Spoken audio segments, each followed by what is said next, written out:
నిన్నటి నుంచి తెలంగాణ వాదులు, ఉద్యమకారులు, బీఆర్ఎస్ పాత నాయకులు, కొత్త నాయకులు అందరూ కూడా బాధపడుకుంటూ ఫోన్ చేస్తున్నారు. నిరంజన్ రెడ్డి గారి వల్ల వనపర్తి జిల్లాలో మళ్ళా బీఆర్ఎస్ పార్టీ జన్మలో కోలుకోలేని దెబ్బ పడ్డది. ఆయన చేసిన అవినీతి, ఆయన చేసినటువంటి అన్యాయం, ఆయన బీసీల మీద పెట్టినన్ని కేసులు, ఆయన ఉద్యమకారుల మీద పెట్టినన్ని కేసులు, ఇవన్నీ ఒక్కొక్కరు చెప్పుకొని కళ్ళలో రక్తం వచ్చేటట్టు ఏడుస్తున్నారు. మరి అన్నిటికన్నా ఎక్కువ ఆయన ఒక్కటి కాదు 3 ఫామ్ హౌస్లు కట్టుకున్నారు. ఆయన ఒక్కసారి ఎమ్మెల్యే అయితే, ఒకసారి మంత్రి అయితే 3 ఫామ్ హౌస్లు కట్టుకున్నారు. కట్టుకుంటే సరే కష్టార్జితం మీద కట్టుకున్నాడో, తన పిల్లలు పంపిస్తే కట్టుకున్నా అని ఆయన చెప్తున్నాడు. ఇబ్బంది లేదు, కానీ అందులో అసైన్ భూములు ఉన్నాయని చెప్తున్నారు. అందులో ఆర్డీఎస్ కోసం సేకరించినటువంటి భూములు ఉన్నాయని చెప్తున్నారు. మొత్తానికి మొత్తం కృష్ణా నది కంప్లీట్గా ఒక కాలువ అంతా మీ ఫామ్ హౌస్లకు వెళ్ళిపోతుందని చెప్తున్నారు. దాని మీద మరి ఎందుకు ఇప్పుడు కాంగ్రెస్ గవర్నమెంట్ ఎంక్వైరీ చేస్తలేదు? ఏం అండర్స్టాండింగ్ ఉన్నది? 101%. మరి నిరంజన్ రెడ్డి గారు చేసినటువంటి అవినీతి కేసీఆర్ గారికి తెలియదా? లేకపోతే ఈ అవినీతి పైదాకా పోకుండా హరీష్ రావు గారు కాపాడినరా? ఈ అవినీతి పైన తెలిస్తే కేసీఆర్ గారు నిరంజన్ రెడ్డికి టికెట్ ఇవ్వరని చెప్పి కాపాడినరా? ఇప్పుడైతే మీడియా ద్వారా నేను కేసీఆర్ గారి దృష్టికి తీసుకెళ్తున్నాను. ఇక్కడ ఏ ఒక్క చిన్న పిల్లగాని కదిలిచ్చినా కూడా గొల్లుమని చెప్పి ఆయన అవినీతి గురించి చెప్తా ఉన్నారు.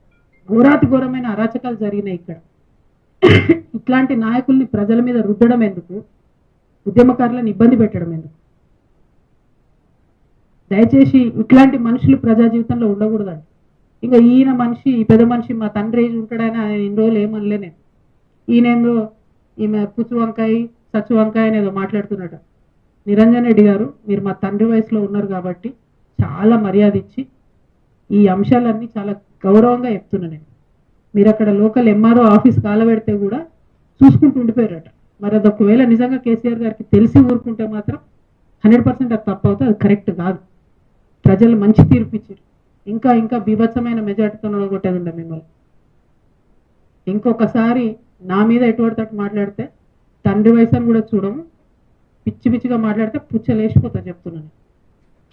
సిన్సియర్గా, సీరియస్గా ప్రజల సమస్యల మీద మాట్లాడుకుంటూ తిరుగుతుంటే ఎందుకంత భయం అవుతుంది మీకు?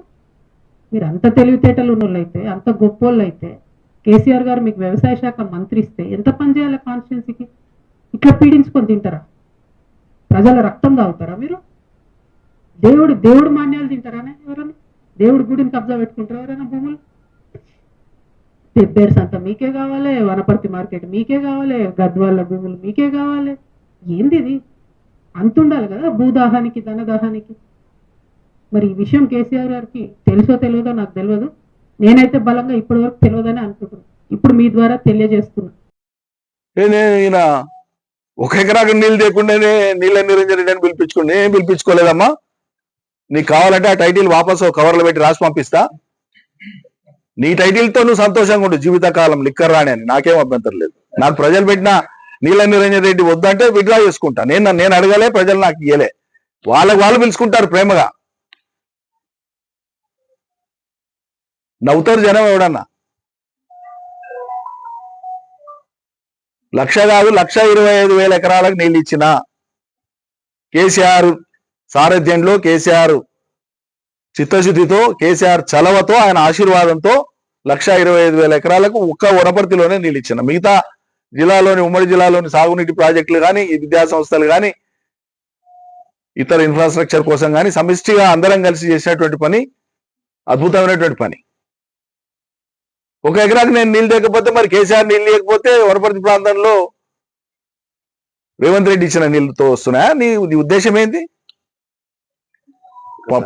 పంటలు రేవంత్ రెడ్డి ఇచ్చిన నీళ్ళతో పడుతున్నాయమ్మా? పాత వాటికి వెళ్ళి తెచ్చి ఇస్తున్నాడు. పాత అంటే 2017లో 2 బ్రాంచ్ కెనాల్స్ కి కేసీఆర్ గారు ఒక్కొక్కటి 25,000 50,000 ఎకరాలకు జీవోలు ఇచ్చి టెండర్లు పిలిచి పనులు చేయించింది. ఇది కాంగ్రెస్ పని అమ్మా? లేకుంటే రేవంత్ రెడ్డి వచ్చినాక చేసిన పని? పాత వాటికే పెట్టిందని చెప్తున్నాం. 69 మినీ లిఫ్టులు పెట్టించిన కేసీఆర్ ఇచ్చిన చలవతోన 1,000 ఎకరాలు వచ్చింది దాని కింద. అది కాంగ్రెస్ వాళ్ళు పెట్టినరా? 15 చెక్ డ్యాంలు కేసీఆర్ శాంక్షన్ చేపించిస్తే రాష్ట్రంలోనే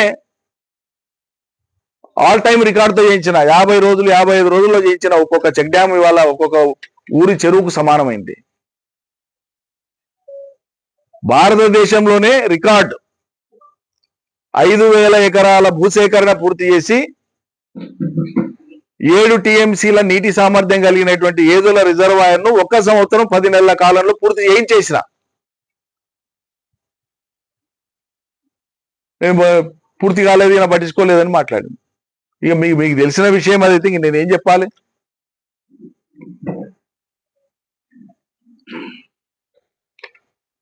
చెప్పుకుంటేనంటే ఎంత బాధ అనుభవించినామో కేసీఆర్ తో సహా అందరం. గుమ్మరంగా ఉన్నాం, బయట పడతలేం, బయట పడలే కూడా అవసరం లేదని.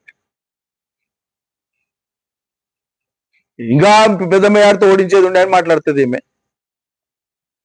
నీకెందుకమ్మా అంత కసి? నాకు అర్థం కాదు. ఎంత శాపనార్థాలు పెట్టేటంత నీకేం అడ్డం వచ్చినాం? అంటే నీ ఈగో సాటిస్ఫై కాలే. నీకు ఉండేటువంటి దురహంకారం ఎటువంటిదంటే ఇవాళ చెప్పాలి కాబట్టి చెప్పాల్సి వస్తుంది. తండ్రి వయసు వాళ్ళను, మంత్రుల్ని, పార్టీ ఎమ్మెల్యేలని, నాయకుల్ని ఇంటికి పిలిపించుకొని మాట్లాడేటువంటి సంస్కారం ఇది.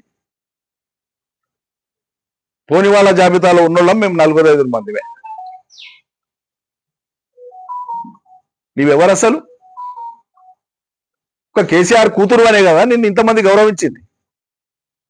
మా అయితే నువ్వు ఎంపీ అయితే నీ జిల్లా కాడికి, నీ పార్లమెంట్ కాడికి, మొత్తం తెలంగాణకి నీవేంది అసలు?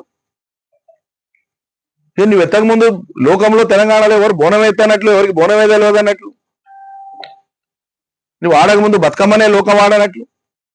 మేము నిన్ను ఎత్తుకున్నాం, మా బిడ్డని, మా చెల్లెలని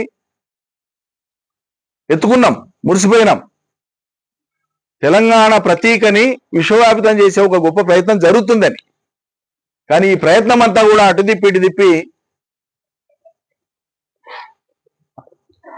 అది ఎటుదారి మళ్ళీందో ఇవాళ బాధపడుతున్నాం.